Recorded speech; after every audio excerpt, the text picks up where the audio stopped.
Hi, my name is Stacy Lynn, and my project is titled Leadership Within Our Community. Leadership within our community is where we all strive to make a difference or an impact. Leadership comes in many forms, one being nonprofit organizations. One of the nonprofit organizations I talked about in my paper was Water Springs Ranch. It's a Christian-based group home for children who have been abandoned, abused, or neglected. They are state funded, but are nonprofit and rely on support from the community in donations and volunteers. The Running WJ Ranch is also a nonprofit organization that helps kids with physical, cognitive, and emotional disabilities. It helps give them a sense of self-confidence and a positive self-image. The emotional side of being involved with the WJ Ranch is that they can bond with the horses, bond with the staff members. They establish trust, and it helps with behavioral problems. During my interview with Temple Memorial, their mission was to help all with disabilities, special needs, or limitations that have the equal opportunity to live, work, and play in our community. They said some of the major issues were funding from the government.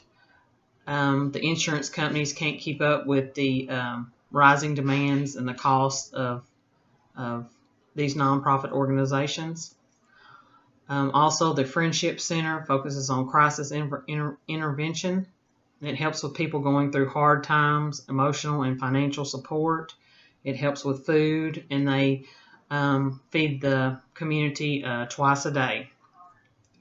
Another one that is very important to me is the American Cancer Society, since I'm a cancer survivor.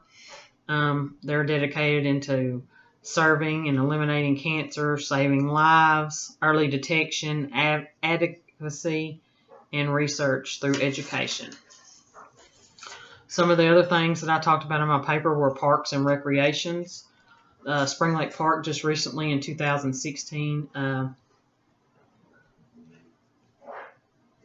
their 100th year anniversary. And another interesting fact I found out about Spring Lake Park while we're doing this paper was that Henry DeSoto drank from the well that feeds the lake in 1514. There was an old horse track that was there in the 1940s.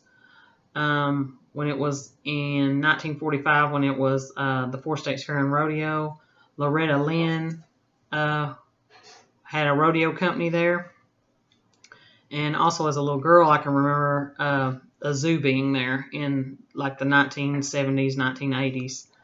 Now they have ball fields, splash water pads, frisbee golf, several playgrounds, a walking trail that goes all the way around it.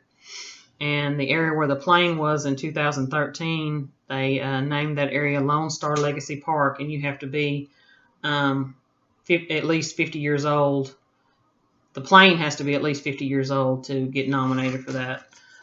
And another park is Hobo Jungle, which is Irma Dansby Poindexter Sports Complex, and it was called Hobo Jungle when I was growing up, and it was because it was frequently by hobos in that area when the railroads went through.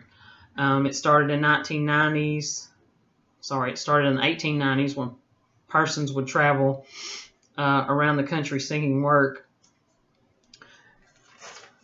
Some of the education in the area, they have one college and one university. Texas A&M University in Texarkana is a 4-year university, and then they have Texarkana College, which is a 2-year university. Some of the highs and lows of the interview that I did with a teacher said problem solving was a high. They had good rapport with their students. Some of the lows were disciplinary issues, lack of parent involvement, and the teachers were underpaid. Also, there's a great deal of businesses that make up our community. Some of the major ones that I listed in my paper were Cooper Tire. They're the leading global tire company. They serve like $281 billion in revenue is the amount that they made for the area. Also, Red River Army Depot was another one. Their revenue was about $1.55 billion, and that's a great boost for our economy, because if those two big businesses were not in the area, then there would be a major problem with overpopulation. Housing issues would be a problem. There would be not enough retail. Crime would go up because everybody would be looking for jobs.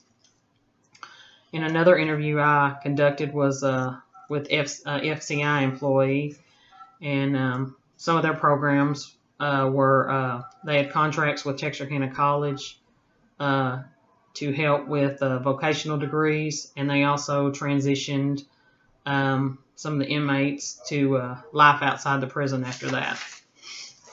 We are really lucky to have a variety of entertainment and local businesses like the Parole, the movies, and several others. We also have several places for the community to go for personal, financial, and medical needs. Many nonprofit organizations help those in need.